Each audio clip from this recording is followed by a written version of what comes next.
Nós falarmos sobre alcoolismo e família, é você mexer no coração e na ferida da sociedade, né? Porque, infelizmente, nós sabemos que muitas pessoas vão para o álcool como uma fuga, como um refúgio de situações pelas quais elas não querem enfrentar de frente.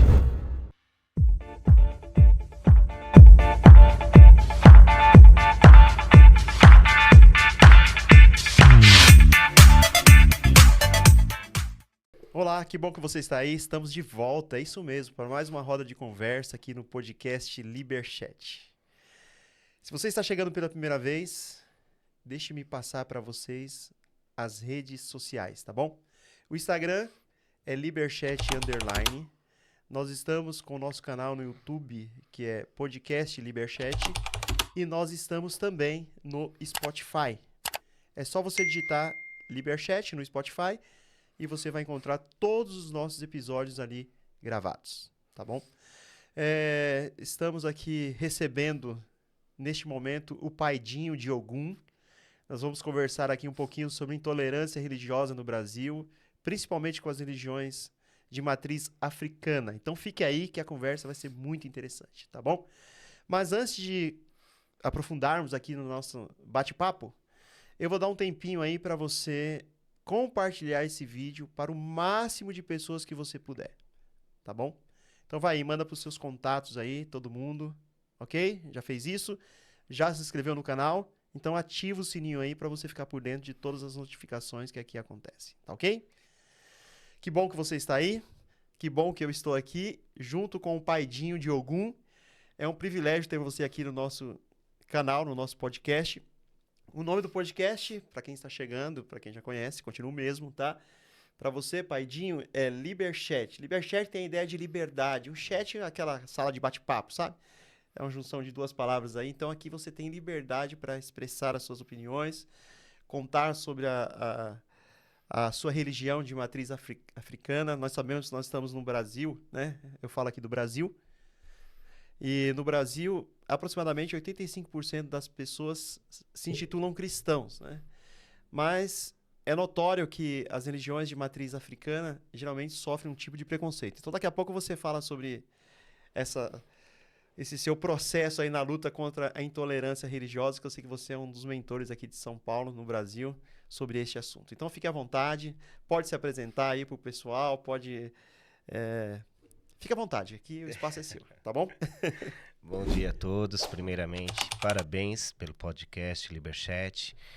Agradeço, Wilson, de coração, a oportunidade de estar aqui hoje para poder trazer um pouco mais sobre essa importância, né, do combate à intolerância religiosa no nosso país, uma vez que, infelizmente, o Brasil ele está sendo campeão no ranking de país que mais mata gays, lésbicas, trans, pessoas de matriz africana que sofrem discriminações. Então a gente tem que mudar um pouco essa realidade, né? Mesmo que para muitos pareça ser tão difícil, mas é como eu sempre falo, a sementinha tem que ser plantada, né? Cada um tem que fazer a sua parte, né? Exatamente. Como esse canal aqui é sui generis, eu trago pessoas de vários assuntos, de várias religiões, e eu sempre gosto que a pessoa faz, no primeiro bloco, uma autobiografia, que o pessoal precisa te conhecer, né? Algumas pessoas estão chegando novas no canal e também estão conhecendo pessoas novas. Então me fala aí de onde você é, como foi a sua infância, se você sempre foi da religião de matriz africana ou o que fez você praticar e exercer essa religião. Fique à vontade aí, se apresente aí pra galera te conhecer mais. O nome civil é David Cáceres Oliveira, sou nascido em Guarulhos, né? É guarulhense que nasce lá. Guarulhense, né? Fui pro litoral, pra Praia Grande, eu tinha apenas 1 ano de idade. Cresci em família pobre, né? Sabe surfar também, não? Sei, Sabe? foi um dos meus princípios, né? Da infância. Sou de família pobre, como havia dito. Infelizmente cresci num lar bem conturbado, Wilson. Meu pai, ele era alcoólatra, né? Por várias vezes a gente se deparou com situações de agressões à minha mãe. Passamos muita dificuldade, até mesmo por conta dessa situação do álcool dele. E foi algo que foi bem problemático para mim, né? Então, eu era católico, apostólico romano. A família do meu pai, eles são evangélicos, né? Da família da minha mãe, eles são testemunhos de Jeová, Uma mistura né? aí, né? Então, tem É o aquela... Brasil dentro da família mesmo, ali, já representado, né? Exatamente, já tá na raiz já, Como né? todas as famílias, assim, né? Bem Tem bem parecida com misto. muitas aí. E aí, nisso, eu cresço, vendo aquela situação e sempre me deparei muito com a espiritualidade, né? Uhum, Meu cunhado, marido da minha irmã, ele era da Umbanda, né? Ele uhum, era pai pequeno, que é um título que se tem dentro da religião, né? Que seria abaixo do sacerdote. uhum. E sempre teve essa variante, né? Mas aquele desespero, né? Por conta de que, tipo, eu quero acabar logo com isso. Não aguento mais minha mãe sofrendo. E se a palavra de Deus diz tanto que se você se ajoelhar diante de Deus e fizer as suas orações, Deus vai te escutar. Uhum. Então me levou a um ápice de desespero. E a minha tábua de salvação foi a igreja, né? Na época, a igreja Aham. católica. Eu comecei a participar do grupo de jovens, depois me tornei catequista, ou seja, dava aulas sobre catecismo, né, sobre a história da religião. Uhum. E com o passar do tempo fui evoluindo para outros patamares dentro da igreja, do qual me levou para entrar no seminário. Aí eu fui seminarista, Ah, estudei chegou para a ser ser. padre, Nossa. né? É, E por incrível que pareça, dentro do seminário eu acabei entrando numa congregação que ela Uhum. era um pouco mais conservadora, né? Então, todas as habilidades da renovação carismática que tinha, que eu participava, foi totalmente o oposto, porque como eles eram conservadores, foi na época que a renovação carismática estava nascendo ainda na Igreja Católica. Eu entendi. E você estava na área, no grupo dos conservadores? Ou você estava Eu indo para a renovação entrei, eu carismática era também? da renovação Ah, você era da carismática renovação. e acabei entrando para uma congregação de conservadores. Ah, sim. Então o choque foi grande, né? Porque é uma realidade muito Aham. distinta. E nesse período foi onde que eu me aprofundei no conhecimento da Bíblia, no conhecimento de Deus, do que era Deus, o que que era esses fenômenos, Uhum. né, da fé. E foi um encanto. Porém, teve um dia que eu falei, Deus, fala comigo, né? Aham. E às vezes a gente pensa que Deus não fala, né? E ele fala.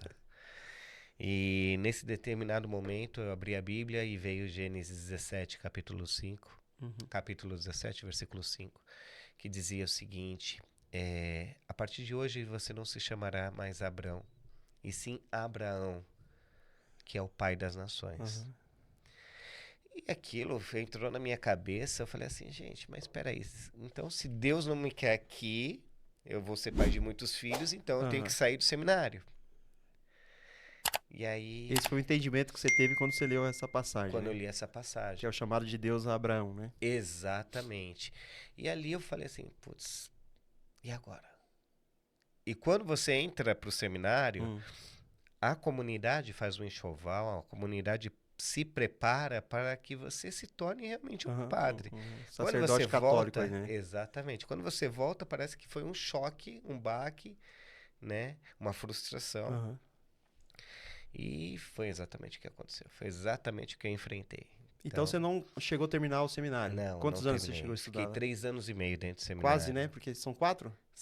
Na realidade, são 9 anos, né? 9 De anos, né? 8 a 9 Os anos. primeiros anos você estuda o quê? Filosofia? Filosofia, você tem um pouco do embasamento da teologia, Aham. né? Mas era naquela fase ainda de estudos, né? Que você Aham. está na escola e aí você tem o Ah, tá. aprimoramento. Aham. Então eles vêm trazendo esses conteúdos para que você consiga ter uma mente mais ampla e esteja preparado já ao Para aprofundar sacerdócio. os estudos, né? Exatamente. Então, nessa busca de uma resposta interior, um conflito interior que você sentia dentro do próprio lar, né? Por causa do seu pai que era alcoólatra, agredia sua mãe Sim, fisicamente ou só com muito. palavras? Infelizmente agredia. Agredia, né? Tanto ela quanto nós, né? Nossa, então foi uma Então, infância sofrida mesmo, foi, né? porque assim, enquanto eu via os meus amigos, Wilson, tendo aquele pai herói, meu pai ele era o inverso do herói. Era como se fosse um vilão, né? É como se ele Mas era fosse seu o vilão. pai, Era meu tinha um pai. sentimento de amor, né? Porque é pai. E aí é um conflito realmente difícil, uma infância realmente É, traumática, né? e nós falarmos sobre alcoolismo e família é você mexer no coração e na ferida da sociedade, né? Porque, infelizmente, nós sabemos que muitas pessoas vão para o álcool como uma fuga, como um refúgio de situações pelas quais elas não querem enfrentar de frente, né? E dentro da nossa área da saúde, a gente sempre aprende um pouco da psicologia e tudo mais. Eu sempre gostei de estudar.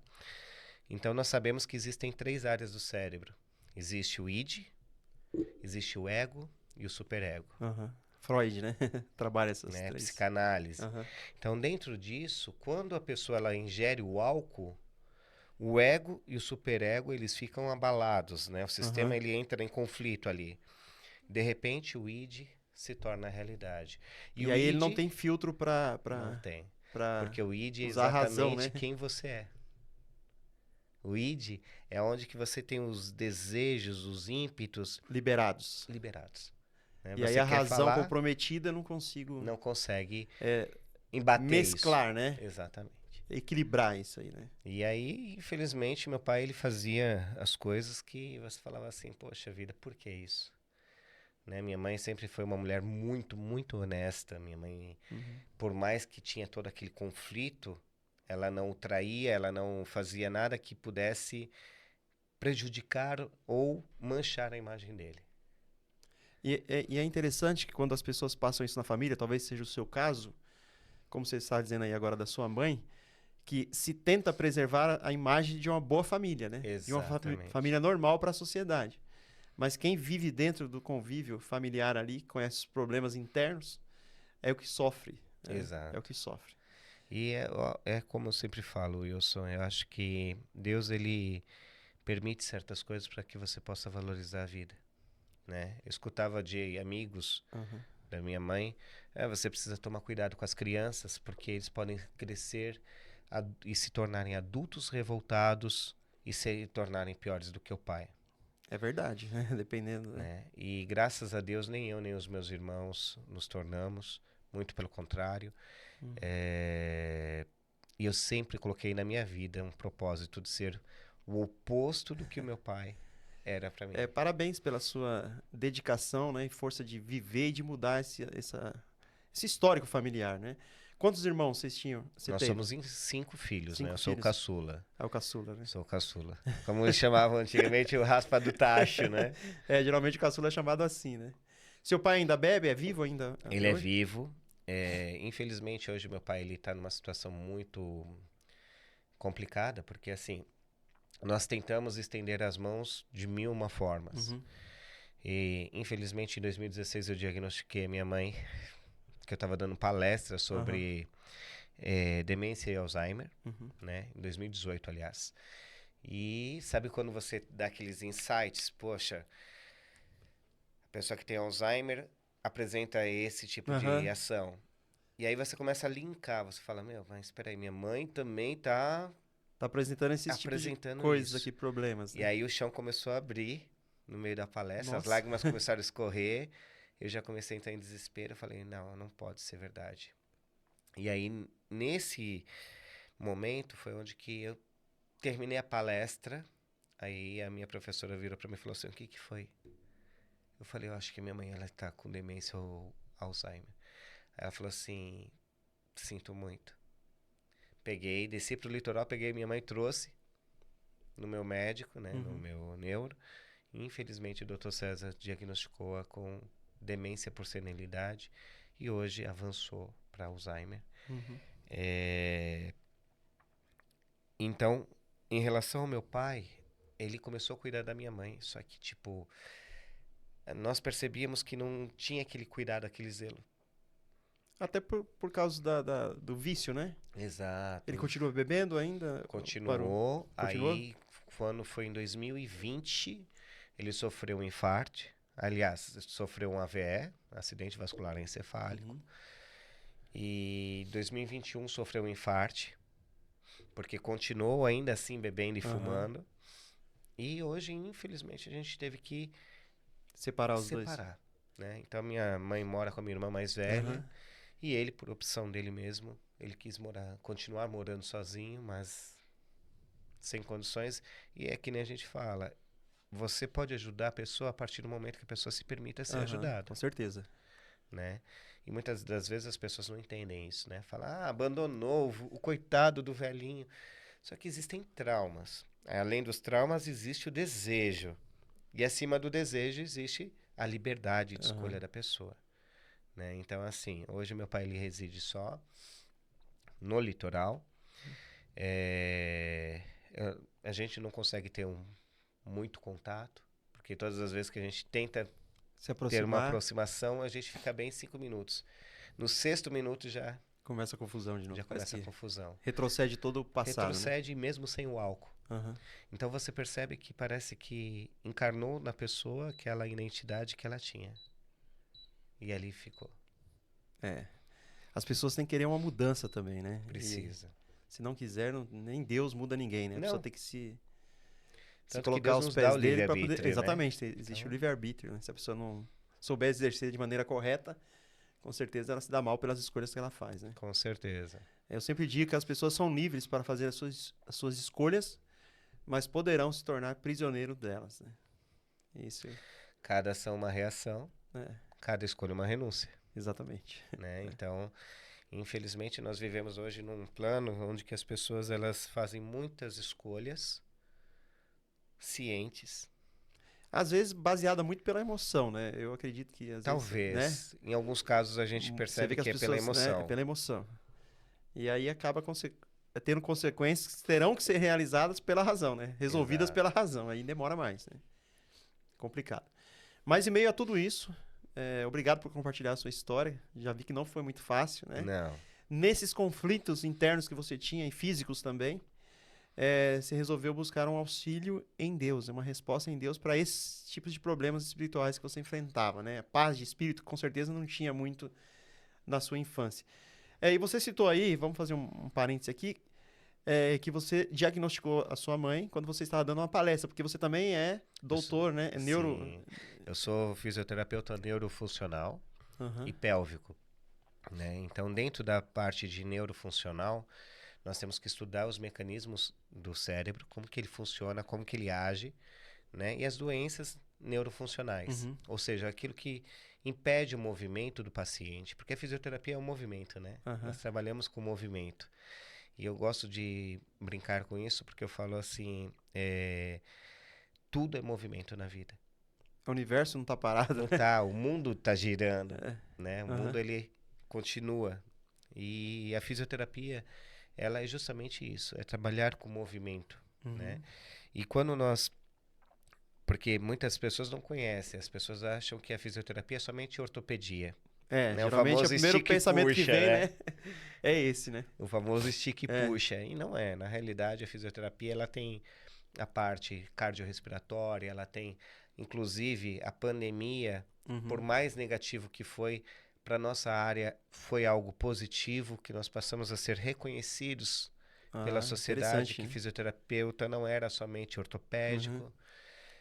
Então, nós temos a parte cardiorrespiratória, nós temos a fisioterapia do trabalho, nós temos a fisioterapia neurofuncional, a pélvica, Uhum. né, que cuida justamente da parte de incontinência urinária, fecal, disfunção erétil, disfunção sexual. Interessante, né? Tudo que engloba o assoalho pélvico, Aham. nós cuidamos, né? Uhum. Então, assim, a nossa área tem crescido bastante, graças ao bom Deus, né? E dentro disso, eu estava dando palestra Uhum. a respeito da diferença entre a demência e o Alzheimer. E neste momento eu comecei a perceber Os problemas da sua mãe. Você também lida com pessoas autistas também? Também. Tem tratamento também. para autistas? Tem tratamento para autismo, tem tratamento para os Downs, né? Ah, é? Então nós temos essa. Inclusive eu tenho uma paciente que ela é síndrome de Down, Aham. né? Que eu falo, cada paciente meu, Wilson, eu falo que é uma história de vida e que me dá prazer de estar vivo. Sinal que você ama a profissão, né? É o que eu Faz falo por para os amor. meus filhos. O meu maior prazer é fazer o que eu trabalho. Aham. Sabe? Você pegar a pessoa, às vezes, numa condição imóvel e conseguir devolver a essa pessoa a dignidade de Aham. conseguir se movimentar. E viver de uma maneira mais Livremente. digna, né? Exato. Parabéns aí pelo seu trabalho, com certeza é muito relevante, né? Gratidão.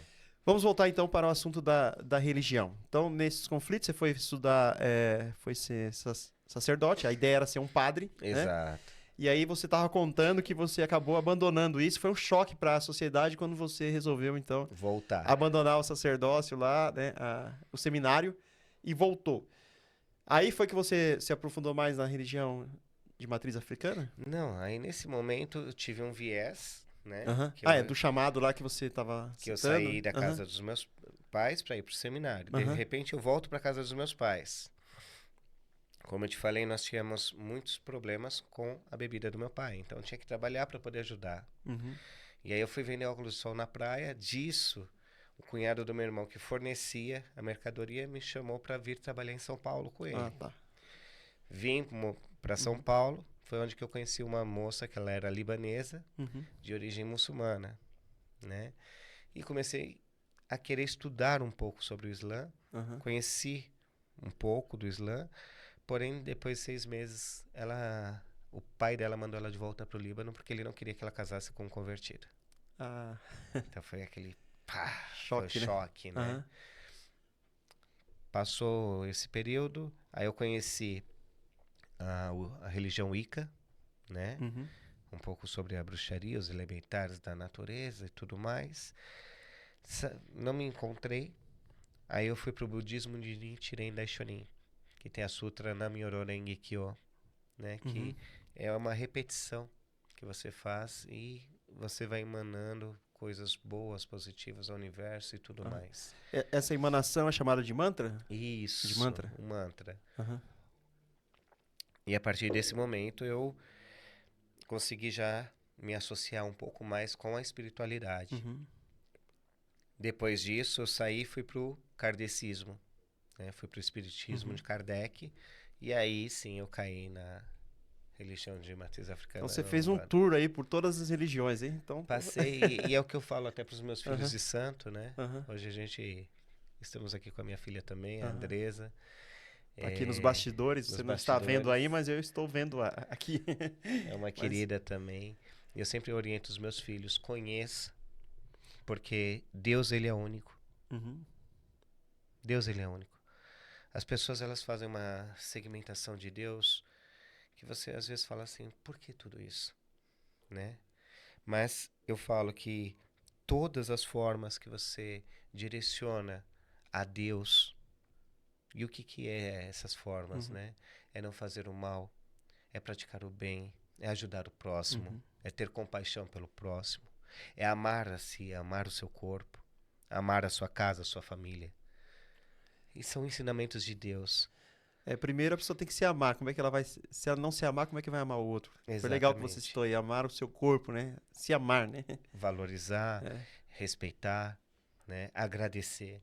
Quantas vezes a gente levanta e dorme e esquece de falar, pô, brigadão, meu amigo, né? Pelo ar, por abrir os olhos, né? Coisas simples, mas que faz uma grande diferença. A tendência do ser humano é sempre reclamar.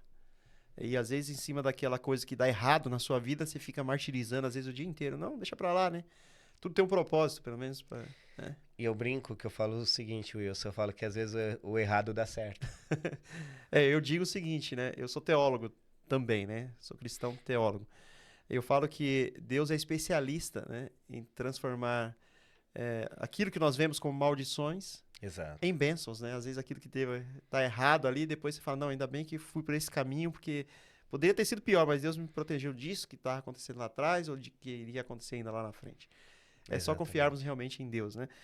Mas você também está engajado na questão da intolerância religiosa. Eu quero entrar nesse assunto agora. Por quê? Eu acredito que um dos motivos que as pessoas têm, e eu falo o meio evangélico em geral, né, com todo respeito, que eu sei que nem todo mundo é assim, não pode tomar uma parte por um todo, Sim. né? Mas a maioria dos cristãos evangélicos, os católicos eu acho que nem tanto, que são cristãos também, né? Eles têm um certo preconceito sobre a religião de matriz, ou as religiões de matriz africana. Eu queria que no primeiro momento você explicasse como é que funciona a religião, porque às vezes é falta de conhecimento, Exato. tá? Você já traz aquele preconceito, né? Porque, Formado. aqui nós temos liberdade de conversar, tá? E pode me corrigir se em algum momento a minha fala for preconceituosa. Porque a gente tem que desconstruir, a sociedade, Para se reconstruir. ela é estruturalmente racista, né? E às vezes preconceituosa também. E às vezes, por mais que você acha que não é, você traz na sua nomenclatura, na sua fala, coisas que... Algo discriminatório. Discriminatório, tá? Então me corrija, tá? Mas a ideia de um evangélico em geral, não todos, é claro, é que o cristão, aquele que vai para a igreja com a Bíblia na mão, ele tem a verdade, ele adora o Deus verdadeiro, Deus bíblico, né? Relatado na Bíblia. E as pessoas de uma religião de matriz africana, já adoram uma outra pessoa que não é o mesmo Deus dele, tá? Eu sei que eu estudei teologia, estudei história também, sou historiador. Eu sei que há um sincretismo religioso nisso. E eu queria que você explicasse um pouquinho sobre as religiões de matriz africana agora, nesse primeiro momento, e depois a gente entra na questão da intolerância religiosa, para as pessoas entenderem um pouquinho como é que funciona, porque às vezes a pessoa só tem aquele preconceito e quando vê alguém vestido de branco, né, quando vai ao hospital não tem medo, né, tipo assim, né, mas quando vê alguém que está praticando um culto religioso, aí fala, não, aqueles são macumbeiros, né, e são do mal. É essa dedução que eu tenho de muitos evangélicos que pensam assim. Por quê? Então fala. Acho que você conseguiu entender, Para né? nós podermos iniciar esse assunto, Uhum. nós precisamos viajar no tempo, né? Então vamos lá. Nós precisamos voltar lá atrás. Uhum. Então, quando os negros, né, a partir do século XVI, começaram a chegar no Brasil, eles traziam consigo a sua fé, a sua crença, Uhum. né? Que era abominada pelos brancos que Que queriam os escravizá-los. Exatamente. Uhum. Né? E muitos reis e rainhas vieram para o Brasil como escravos. Interessante, né? Né? Exatamente. Então, para nós pararmos para analisar a situação, como que alguém que tem um poderio tão elevado pode se tornar escravo? Né? Só por causa da cor da pele, né, no caso. Infelizmente. Né? Infelizmente. Uhum. E por conta do poder também, né? A carne barata, como falavam. Né? Infelizmente. O negro não tinha alma, né? Tipo, não era visto como ser humano. A primeira coisa é tido desumanizar a pessoa para poder escravizar, né? Por isso que era tido como carne barata. Uhum. E a gente sabe que, muito pelo contrário, né? Os nossos irmãos negros, os meus ancestrais, que meu pai ele é negro também, trouxeram muita vida. E cultura também, né? Cultura, né? Então, no século XVI, chegam os negros no Brasil, e a partir deste momento, são escravizados, porém, eles louvavam as suas divindades. Eles louvavam o seu sagrado. Eles já tinham uma religião, eles não vieram sem nada. Não vieram sem nada. Até esclarecendo o pessoal que está nos ouvindo, participando da conversa, que hoje a ciência já diz que existe apenas uma raça, né? Exato. Que é a raça humana. Né? Essa distinção era feita aí até pouco tempo atrás, embora muita gente ainda faça essa separação, mas não existe mais cientificamente isso. E agora é comprovado, né? E publicado. Então nós temos não somente a comprovação, como a publicação científica que e ponto, né? acaba com isso. Então, nesse viés de trazer os negros e eles cultuarem as suas divindades, o branco se sentiu intimidado. Poxa, mas espera aí. Como que você está batendo seu atabaque, invocando as suas divindades? Eles estão fazendo... Aí os capatazes, por medo, falavam o quê? Estão invocando os demônios. Já começou essa linha de raciocínio. Estigmatização, né? Exatamente. E a partir desse momento... Me perdoe. Não, tranquilo. A partir desse momento, eles trazem essa imagem de que o negro estava invocando suas divindades para acabar com o branco e conseguir ter domínio sobre a terra do branco. Tá, então desde aquela época já havia uma discriminação. Uma discriminação e seria como se fosse uma autodefesa do branco, no caso, Exato. Né? Uma autodefesa, né? Não muito... Não, entre aspas, não né? muito defensivo, porque eles já judiavam, maltratavam, sim, mas na cabeça deles era uma defesa, era uma proteção. Invocando o demônio para destruí-los e tal, né? E aí, a partir desse momento, eis que começa a surgir os castigos. Então, o negro não podia mais tocar o seu atabaque. O negro não podia mais tocar a sua macumba, que muita gente confunde, né? Uhum. Macumba, ele é um instrumento, né? De dança, né? É um instrumento que você... É um musical, um instrumento musical. Aham. E macumbeiro é aquele que toca ou que dança Aham. ao É o que som. toca, né? É o instrumentista, no caso. Exatamente. E aí, nesse momento, os negros tiveram a ideia de fazer o quê? Peraí, para que a gente não sofra tanta represária, o que a gente pode fazer? Associar as nossas divindades com os santos da Igreja Católica. Porque até então, o catolicismo era em massa. Uhum. É a Né? religião oficial, né? Era a religião oficial Ah. mundial, bem dizer. É. Né? Nós estamos falando aí de séculos É, atrás. eles já vieram pra cá, quando a expedição veio pra cá, já veio com os padres Com para os poder padres catequizar os pra- índios, né? Exatamente. Então, a partir desse momento, os negros começaram a fazer o quê? Associar. Então, peraí. Nossa Senhora Aparecida, Uhum. Nossa Senhora da Imaculada Conceição, vamos colocar como Mamãe Oxum. Nossa Senhora das Graças, vamos colocar como Iemanjá. São Jorge, é um santo de guerra. Quem é a divindade da guerra? Ah, Ogum. Uhum. E aí colocava-se a imagem e atrás da imagem a ferramenta do santo. E aí eles continuavam Aham. tocando a sua macumba, a sua gira, olhando para aquele portal, e as pessoas que viam achavam que estava tudo certo. Não, eles só Aham. estão falando na outra língua. E por Então, dentro, eles aí se não dá então esse abandonaram processo do sincretismo o religioso. sincretismo. Então começa com os próprios negros, né? Começa com os próprios negros lá de trás, Aham. tal, Eles que vão para se adaptar à nova cultura, e tal. para quebrar aquele Para quebrar o paradigma, né? paradigma, eles vão então, eles mesmos vão incrementando. Vão incrementando. Muita gente pensa que era o inverso, né? Que os brancos é que foram sincretizando, né? Não. Mas esse processo começa com os negros. Com os né? negros para acabar com o sofrimento, Uhum.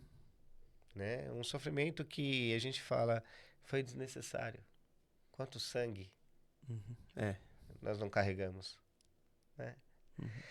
E sabendo que o Brasil foi o último país a libertar os escravos. E a pergunta que eu faço aí para você refletir: será que acabou a escravatura, a escravidão aqui no Brasil? Complicado, né? Eu acredito que seja moderna, né? Só mudou O nome, né? o E o nome. jeito de escravizar, né? E dentro disso, Wilson, o que nós paramos para pensar? Poxa vida, você viaja no tempo, acontece tudo isso. 13 de maio de 1888 é assinado a abolição da escravatura, A Lei Áurea. a Lei Áurea, Uhum. né? A partir desse momento, o Brasil ele passa por um processo reverso, né? Uhum. Onde que muitas pessoas também estavam saindo das cidades grandes e indo para os interiores. Então o Brasil ele estava numa transição grande. Uhum. 20 anos depois, em 1908, um cara muito bacana, branco, Uhum. de apenas 17 anos, chamado Zélio Fernandino de Moraes, estava numa sessão de mesa branca e de repente, puff, ele incorpora um espírito que até então não tinham tido contato, Uhum. que era o Caboclo das Sete Encruzilhadas. E a partir desse momento nasce a Umbanda. E aí, se você me perguntasse hoje qual seria a diferença entre um e o outro, seria justamente isso. Que o candomblé, eles trabalham com as divindades diretas, os orixás, Uhum. e a Umbanda, ela já é um misto, porque ela traz um pouco das divindades indígenas, Uhum. um pouco das divindades de matriz africana, Uhum. né, afro-brasileira, porque o candomblé ele não é africano, né? Ele é de matriz africana, Uhum. porém é uma religião afro-brasileira. Ele se fez aqui. Na África existe o culto ao ancestral. Ah, é diferente, né? Aqui existe o Então, candomblé. nesse sincretismo, mudou-se até o nome da religião, no caso, né? Porque o culto teve que se adaptar ao território que ele estava. Uhum. Né? Então, a partir do momento que o culto ele se adapta, algumas coisas elas mudam. Uhum. E tem que mudar. A mesma coisa. Fui para Londres, eu e meu esposo, na nossa lua de mel. Quando chegamos lá, tinha um terreiro de Umbanda em Londres. Uhum. Não tem defumação, não tem atabaque, porque eles tiveram que se adaptar de acordo com a lei local. Então, o ritual do culto, né? Da religião muda de acordo Muda. com o local. Vai sempre se adaptando. Vai né? se adaptando, Aham. né? E aí, a partir deste momento, então, nasce a Umbanda, Uhum. através de Zélio de Moraes. Sabemos que a espiritualidade, ela já existe muito antes de Zélio, né? Uhum. Como, infelizmente, Esse algumas Zélio pessoas... era brasileiro? Ele era brasileiro. Brasileiro mesmo. Era do Rio de Janeiro, Aham. né? Então, ali ele começa a codificar. Então, quando ele começa a codificar, é onde que ele abre um portal, que ele começa a trabalhar com entidades e guias, né? Que trazem Esse a sua portal é essência. espiritual ou portal? Seria um portal espiritual. Um portal espiritual. Né? Aí ele começa a trabalhar, continua, desculpa Ele começa a interromper, porque eu trabalhar- vou tendo dúvidas aqui, o Sim. pessoal de casa também, E eu às vezes acredito quer que às vezes a sua perguntar dúvida é a de- deles lá, também. exatamente. E a partir desse momento ele começa a incorporar essas divindades, Aham. essas entidades, né, como nós chamamos, Uhum. né? Então, dentro disso começa-se a nascer a Umbanda. E aí foi naquele marco de 20 anos após a abolição da escravatura, Aham. foi no início do século, onde que estava uma transição muito grande de pessoas saindo, pessoas chegando, né? E aí começa É o também êxodo rural, né? O pessoal saindo quando você fala saindo, é dos saindo centros para as dos- periferias. dos centros. Ah, tá. Mas Então, seria os escravos, no caso, né? Que saíam do centro para ir para as periferias. outras tal. pessoas que perderam muitas coisas, Aham, porque assim, a partir do momento que muitos fazendeiros também perderam o seu os bem, que eram os escravos, escravos, né? Ficaram pobres perderam, também. exato. Então Aham. tiveram que se remodular ali, né? Aham. Tiveram que se remodelar, aliás. E aí, a partir desse momento, você começa a imaginar como que não estava a crise. E como que é uma religião nova. Porque a Umbanda, assim, ela é uma religião brasileira. Entendi. Aham. Entendeu? Aham. Nós entramos no quadro de matriz africana pelo culto aos orixás. Aham. Porém, a Umbanda ela é uma religião 100% brasileira. Interessante isso aí, né? Que todo mundo pensa, quando pensa em religião de matriz africana, já deduz que tudo veio de lá. Não. Entendeu? Mas não é, né? Tem ramificações lá, Porque, como assim, você está explicando aí, né? uma fala que eu uso bastante é o seguinte: a África se tornou Brasil. Entendi. A África se tornou É Brasil. bem isso mesmo, né? Porque, e nós devemos o respeito aos nossos negros, aos Uhum. nossos irmãos negros, né? Porque tudo que foi construído aqui tem o sangue, tem a lágrima, Uhum. tem o suor. Quantas lágrimas não foram caídas? Muitas igrejas que nós vemos hoje em dia centenárias foram palcos de atrocidades. Outro dia eu estive em Tiradentes e tem a igreja lá que foi feita pelos escravos lá, né? E que muitos Em meio ao escravos foram sofrimento. açoitados na frente. Enquanto estava construindo ali, né? A igreja dos enforcados aqui na Sé. Aham.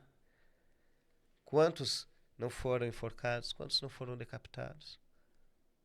Então, eu falo, Wilson, que o Brasil ele tem que ter a memória do negro. Porque se não fosse pelo negro, talvez nós não existiríamos hoje como nós estamos existindo. Eu vou fazer um parêntese aqui, bem rápido, tá? Você está trazendo aqui a questão da abolição da escravatura no contexto religioso, né? Mas você sabe que até hoje nós sofremos consequências. Em que sentido que eu falo? Até econômicos mesmo. Porque quando se aboliu a escravatura no Brasil, não deu uma estrutura para o negro. Exato. Não tinha local de morar, não tinha comida, não tinha nada. E eles Eu vão te para as liberto, mas você periferias. se vira. Você se vira. Né? Então, que libertação é essa? Porque lá na frente a gente acaba se tornando escravo novamente pelo sistema. E se você for viajar no tempo, as favelas, que mudou-se os nomes, né? Agora é Hoje é comunidade. Aham. Mas as favelas nada mais era do que os quilombos. Exatamente, que saíram dos grandes centros e foram. Não, Eles não era permitido eles fugiam, ficar lá também, né, no centro. eles fugiam e iam para os morros, para as encostas, porque sabia que ali não estavam atrapalhando ninguém. Uhum. E de repente começa a se surgir todo esse viés.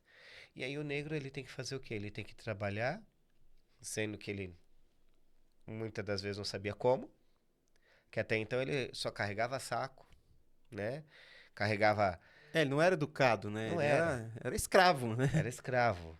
Ele era Não tinha obrigado negro a fazer que era as que nem coisas, nem cavalo. sabia direito o que Eles fazer. carregavam os senhores sentadinhos na cadeira e... Carregando ali. Exatamente. Né? Então, assim, muita modificação que ocorreu para o positivo não foi tão positivo. E aí é onde que Porque vem. não teve uma solução, né? E aí é onde que vem a política de como lidar com toda essa situação. E até hoje parece que não sabemos, né? Não.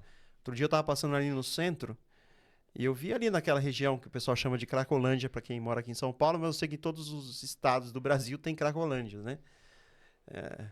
E ali eu vi policiais agredindo um daqueles que eles chamam de cracudos, né? Mas são seres humanos ali que estão naquela condição qualquer miserável coisa, né? de vida, né? Que devem ser tratados pelo Estado. E eu fiquei pensando, será que esse é somente o papel do Estado? Que incapacidade do Estado, porque não sabe fazer outra coisa, a não se agredir uma pessoa em situação de rua? Né? Não tem uma outra solução para isso, a não ser agir com violência? Dois irmãos nossos, na realidade, que têm um trabalho lindíssimo, que eu sou apaixonado por eles. Um é o Padre Júlio Lancelotti. Já esteve aqui. Que já esteve. Já esteve aqui. E o meu querido amigo e irmão, Rodrigo Jalot, também, que está se lançando agora. Candidato a vereador. Ele está para vir aqui. Com certeza vai ter um episódio dele logo, logo, tá bom? E é uma pessoa muito especial e que tem esse foco de cuidar justamente dessa... De fazer o papel que o Estado não faz. Deveria fazer e não faz. Exatamente. Né? Não faz. São pessoas voluntárias que se dedicam a vida para poder fazer isso aí. Então, acho que ficou claro, né, a explicação que você deu. Vem todo esse preconceito já desde a lá vinda de trás. dos negros como escravos ao Brasil. Exatamente. E permanece até hoje, né? Parece que foi uma sementinha plantada, que criou raiz e cresceu. Uhum. Só que se nós não matarmos pela semente, pela raiz, né, que foi germinada ali, não adianta a gente querer mudar nada, porque não vai conseguir. E aí você, com essa consciência, né, sendo sacerdote de Ogum, né? É isso? Eu sou o paidinho de Ogum. Paidinho de Ogum. Você luta, você tem um movimento que luta contra esse preconceito e a intolerância religiosa aqui no Brasil. Me fala um pouquinho sobre esse seu projeto, como é que funciona, se o Estado apoia, tá? Fala aí, porque muita gente deve se engajar nesse... Tem essa quebra de preconceitos aí que existe. Querem se integrar. De intolerância também, né? religiosa existente no Brasil. Né? Nós temos a procissão de Oxalá, de combate à intolerância religiosa, e lavagem da escadaria da Igreja do Largo do Rosário dos Homens Pretos da Penha. Então, o que acontece? Esse movimento ele iniciou em 2016, quando a Mãe Teresa de Oxum, que ela era a percussora da lavagem da escadaria, ela foi até meu consultório me convidar para fazer parte da lavagem. E quando ela chegou para fazer esse convite, eu falei, não, mãe, tudo bem, mas por que nós não fazemos uma procissão pedindo um basta à intolerância religiosa, uma vez que nessa mesma época tinha ocorrido o caso da menina Kailane no Rio de Janeiro, que levou pedradas porque estava trajada com roupa de santo. Ou seja, olha a magnitude da maldade do ser humano. Uma criança recebendo pedradas na cabeça com risco de uma pedrada fulminar a vida dela. Risco de morte iminente ali. Né? Por estar trajada com roupas de santo. Então, nesse instante... Isso foi em 2016? 2016. E aí eu falei para a Mãe Teresa, falei, mãe, vamos fazer essa procissão? Ela falou, não, pai, não vai dar certo, isso daí é loucura. Falei, vamos tentar. Liguei para alguns padrinhos de coroação sacerdotal, e eles começaram a falar, não, vamos. Primeira procissão, 180 pessoas. Foi um número considerável ali, né? Para algo que surgiu hoje para sair no domingo. Foi rápido, né? Conseguiu mobilizar ali até um número razoável, número bom. Né? Segunda procissão, 300 e pouca. Terceira procissão, 800 pessoas. Essas procissões são anuais? Sempre no primeiro domingo de maio. Primeiro domingo de maio. Tá. Primeiro ano, 185, né? 180. 380. E assim foi indo. De repente, na procissão de 2019, nós estávamos fazendo o lançamento da campanha da procissão de Oxalá de combate à intolerância religiosa Uhum. / violência doméstica. Junto ali, né? Porque foi o que eu falei. Aham. A partir do momento que nós olharmos para a sociedade como integralizadora dos nossos cultos, Uhum. automaticamente a gente consegue quebrar as barreiras social, Uhum. religiosa e tudo mais. Começando pelas famílias, né? É o caminho, o melhor caminho ali, no E caso. se eu estou pedindo Conscientizando, né? a paz religiosa, por que que eu não posso pedir a paz No lar, né? no lar? E aí, infelizmente, nós fizemos o lançamento, foi em outubro de 2019, Uhum. março de 2020 veio a pandemia. Não podia ter aglomeração. Nada. Aí foi aquele balde de água Aham. fria. Porque nós Que não ela tava pegando sabíamos nem corpo, se né? estaríamos vivos Aham. também, né? Todo mundo corria o risco de morte. Ali Né? Todo mundo corre, né? Que tá vivo, mas naquela época tava mais fácil. tava muito mais, né? Evidente, né? E aí você fala assim, poxa vida, e agora? O que que eu faço? Aí fizemos, em novembro, uma chamada de vídeo, Uhum. onde que colocamos alguns religiosos para discutirmos a importância do combate à intolerância. Uhum. 2021, vamos fazer a procissão. A Mãe Teresa de Oxum vem, aliás, 2022, Mãe Teresa de Oxum vem a falecer. Nossa. De Covid, não? Não, ela tinha algumas Aham. complicações de saúde, infelizmente, com 92 anos. Tá. Era de idade já. Então foi aquela... Aham. E aí, a partir daquele instante, eu me senti sozinho. Me senti órfão. Porque quem sempre estava segurando o meu braço, Era ela. caminhando, Aham. era ela. E aí foi onde que me veio a fase de pensar em desistir. Porque eu me sentia esguarnecido. Uhum. E a partir desse momento, foi onde que os meus filhos e as pessoas que estavam comigo pediram que eu não desistisse. Porque da onde ela estivesse, Uhum. ela estaria feliz se continuasse. Mas confesso que foi bem difícil. Esses momentos assim tem que ter muita força, né? Tem, porque O o baque seu é embasamento grande. tá ali. Uhum. De repente você não tem mais aquele embasamento. Né? Você tá Uhum. com corrimão. De repente você não tem mais o corrimão para se segurar. E aí foi onde que eu peguei e falei assim, não, vamos levantar essa bandeira mais forte ainda. Né? Por memória a ela. E foi exatamente o que a gente fez. Uhum. E aí foi onde começou a integralizar muitos outros religiosos, como padres, pastores, irmãos de outras vertentes, como a bruxa Cris, Uhum. né? Como o monge Ryozan, né? O Sheik Rodrigo Uhum. Jalou, dentre Que é do outros. Islã, né? Que é E do ele Islã. trabalha muito com isso, tá bem E engajado nesse processo. Né? Trabalha muito. E aí, a partir desse momento, nós percebemos que nós podemos fazer a diferença. Esse ano nós tivemos a presença da nossa querida mãe Gilda, né? Que ela é coordenadora da promoção à liberdade religiosa no país. Então ela veio de Brasília Uhum. para poder somar. Inclusive ela foi condecorada como primeira embaixadora da procissão de Oxalá de combate à intolerância religiosa. Legal, né? Né? Ela e o meu pai, Uhum. meu pai espiritual, Uhum. né? Que é o pai Varela, Uhum. que foi condecorado como embaixador. Que também tem um trabalho lindo Uhum. na luta do combate à intolerância religiosa. E nesse momento a gente começou a perceber que, tipo, muitas portas se abriram. Em 2020, nessa época, um pouco antes da pandemia, por conta desse trabalho de nós termos lançado a campanha dentro da Câmara, o vereador Quito Formiga, na época, ele abraçou a causa e conseguiu colocar no calendário oficial de eventos da cidade de São Paulo a procissão de Oxalá de combate à intolerância religiosa. Não chega a ser um feriado. Não chega a ser um não feriado. Chega a ser um feriado, mas já está no calendário. Está no calendário de eventos da cidade de São uma Paulo. grande vitória, um grande êxito. Hein? Parabéns aí pelo projeto, né? E assim, nós temos muitos embates porque, infelizmente, eu digo, não tanto a bancada evangélico de verdade, não é o que nós estamos vendo aí se dizendo ser. Né? Alguns dizem que é, mas não são, né?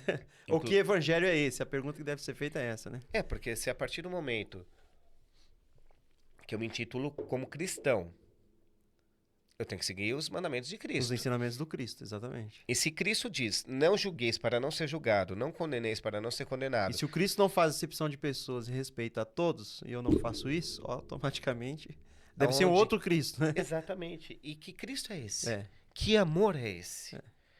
Que ele reduz 10 mandamentos em apenas 2. É. Amarás o Senhor teu Deus de todo o teu coração e de tua alma, e amarás o teu próximo como amas a ti mesmo.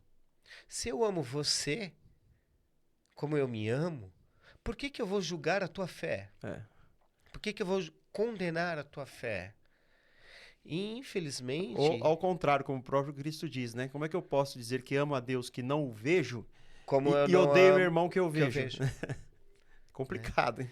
E aí aonde que eu falo para as pessoas? A palavra religião, que é proveniente do latim, Uhum. né, que é o religare, né? Deveria cumprir etimologicamente esse papel, nem jus ao nome se faz, né? Exatamente. Porque era para ligar o visível ao invisível, o material ao imaterial. Exatamente. E de repente rompe-se, né? E às vezes eu brinco ainda, falo assim que muitos irmãos nossos que têm essa teoria só pegaram a parte que Jesus fala para Pedro, tudo que tu desligares na terra será desligado no céu, porque Aí ele só quer ter a chave. só quer ter a chave para Do desligar. jeito dele, com o julgamento dele próprio, né? É bem isso. Nós estamos caminhando para o final. Nosso bate-papo foi muito interessante, foi rápido aqui. Passou rápido, né? Eu Passou gostei bem muito, com rápido. certeza que você gostou. Mas ainda não acabamos, tem mais uns minutos aqui, tá? Eu só vou ler eu trouxe aqui a Constituição do Brasil. Aqui, ó. Artigo 5º. Aqui, ó, Constituição do Brasil. O artigo 5º, que fala sobre os direitos e deveres individuais e coletivos, né? Eu vou ler aqui o inciso 6º, que diz o seguinte, tá? Cuidado se você tem praticado a intolerância religiosa, porque, segundo a Constituição do meu país, Brasil, né, nosso país, Nosso país. é crime. E diz assim, ó, é inviolável a liberdade de consciência e de crença, sendo assegurado o livre exercício dos cultos religiosos e garantida, na forma da lei, a proteção aos locais de culto e às suas liturgias. Tá vendo só? E lembrando até mesmo que agora a situação ficou muito mais séria, porque a lei mudou a partir do ano passado, em janeiro de 2023. Teve uma alteração, né? Teve uma alteração que, quando você fala de religião de matriz africana, não é intolerância religiosa, e sim racismo religioso, né? Entra nesse... É crime, É crime. dá prisão de 1 a 3 anos. Não, é inafiançável ou não? Inafiançável também, né? Inafiançável. Aham. Então, dentro disso, as pessoas elas têm que ter a consciência de que surgiu uma lei justamente por conta de um ataque de intolerância religiosa contra a mãe Gildásia, Aham. mãe Gilda de Ogum, Aham. lá na Bahia, que a Igreja Universal do Reino de Deus colocou no Folha Universal, que é o jornal deles, Uhum. a imagem da mãe Gilda com uma tarja preta nos olhos, Nossa. fazendo alusão que, através dela, os demônios estavam libertados aqui na Terra. E, após isso, e os ataques que fizeram contra o terreiro dela, ela vem e sofre um infarto fulminante. Dia 21 de janeiro de 2000. Nossa, lamentável isso aí. Vergonhoso. Em ridículo, 2007, surge-se a Lei 11.635, Uhum. que dita essa regra de que, já que a Constituição Federal nos respalda, então vai existir uma lei também. Uhum. Eu tenho uma lei aqui, tá aqui, diz assim, artigo 208, tá? Escarnecer de alguém por motivo de crença ou função religiosa, impedir ou perturbar cerimônia ou prática de culto religioso, vilipendiar publicamente ato ou objeto de culto religioso, pena, reclusão de 1 a 3 anos e multa. Exatamente. E multa, né? E, infelizmente, até hoje, a imagem da mãe Gildásia sofre depredações, pinchações. E aí você fala, por que as pessoas não mudam? O que é mais cruel é que muitos fazem É como se fossem reformadores religiosos, né? Fazem isso em nome de Deus. Exato. Né? Como se Deus precisasse de secretários para... É ridículo. Não tem base precisamos ir bíblica para longe, isso. Não tem. Wilson. Guerra Santa. É. Qual guerra que tira a vida de pais, É mães? santo. É ridículo. Né? Mas, infelizmente, enquanto o ser humano não construir uma sociedade de paz dentro da sua própria comunidade, né? Dentro da sua própria sociedade, não vai mudar nada. Uhum. Paidinho de Ogum, muito obrigado pela sua presença aqui. Estamos chegando nos finalmente aqui da nossa conversa. Nosso tempo está esgotando. Eu gostaria que você deixasse uma mensagem aí para os políticos se engajarem mais nesse projeto, né? Para que esse processo no Brasil possa realmente avançar e que as pessoas possam respeitar mais a religião um do outro aí, para que possamos viver em harmonia. E para alguém também que esteja sofrendo um certo preconceito religioso, independente da religião que ela frequentar, deixa uma mensagem para eles aí de esperança. Bom, a mensagem que eu tenho hoje é o seguinte: não importa a sua religião, não importa a sua fé, o que importa é o valor que você tem. Dentro disso, a nossa sociedade política precisa encarar a sociedade como num todo, como todos que são os seus eleitores. Porque quando precisam de votos, eles não sabem se você é evangélico, se você é cristão, se você é umbandista, candomblessista. Mas eles vão nas nossas portas. Então, do mesmo jeito que são bem acolhidos dentro das nossas comunidades, que nós possamos lutar por uma política de paz, né? A partir do momento que o Estado intervir nessa situação, nós vamos viver uma política de paz. Então, quando você estiver pensando que o seu mundo está desabando, lembre-se que abaixo do mundo tem a mão de Deus. E Deus nunca vai te deixar cair. Exatamente. Eu lembrei de uma passagem bíblica que diz assim: no mundo tereis aflições, mas tem de bom ânimo, eu venci o mundo. E o próprio Cristo, né, foi morto por perseguições e intolerâncias religiosas, né? As suas ideias, ideologias que implantou na sociedade, que era o amor, e os líderes religiosos ali, infelizmente, estavam ali para condená-lo, para pegá-lo em contradição. Exatamente. Né? Que você possa aí continuar praticando a sua religião. Eu nunca fui proselitista, eu sempre falo que cada um segue a igreja que quiser, a religião que quiser, né? Até porque eu não sou dono de igreja. E Deus também não tem religião. Não tem religião, exatamente. Então, fique à vontade, exerça a sua fé, respeitando as dos outros. Não é obrigado você a acreditar em tudo que eu penso, em tudo que ele pensa, mas é possível vivermos com os diferentes, né? E é obrigado a respeitar. E respeitar, né? Olha o bate-papo gostoso que tivemos aqui, cada um aqui na sua crença religiosa, mas nem por isso somos inimigos. Somos amigos, né? Com certeza. Pai Irmãos, Ogum, né? Irmãos, exatamente. Irmãos. Filhos do mesmo Deus, né? Do mesmo Pai. Obrigado pela sua presença aqui. Foi realmente edificante essa conversa. Gostei muito. Né? Obrigado por ter aceitado esse convite, ter reservado um tempinho na agenda. Tenho certeza que você de casa também gostou. Então, compartilhe esse vídeo aí para o máximo de pessoas que você quiser. Antes de eu deixar minhas redes sociais, deixa a sua. Se o pessoal quiser entrar em contato com você, tanto profissional lá, para uma fisioterapia, né? Fisioterapia. Tá, e passe seus contatos aí para eles. Bom, Rapidinho, tem um minuto. no aí, Instagram, pai_dinho_ de Ogum, que é o religioso, da procissão de Oxalá, e o meu profissional, que é Dr. David Cáceres, fisioterapeuta, que pode nos encontrar tanto na parte da saúde quanto na parte religiosa. Tá aí embaixo aí na tela, então vai lá, segue o Paidinho aí, com certeza você vai aprender muito com ele também e desenvolver uma amizade com ele, tá bom? Muito obrigado pela sua presença, por participar do nosso bate-papo. Lembre-se das redes sociais aí, Instagram, Liberchat_, temos o YouTube e também o Spotify. Que Deus abençoe você, um grande abraço, que bom que você gostou, então compartilhe esse vídeo para o máximo de pessoas que você puder, tá bom? Tchau, tchau, um abraço. Tchau, tchau.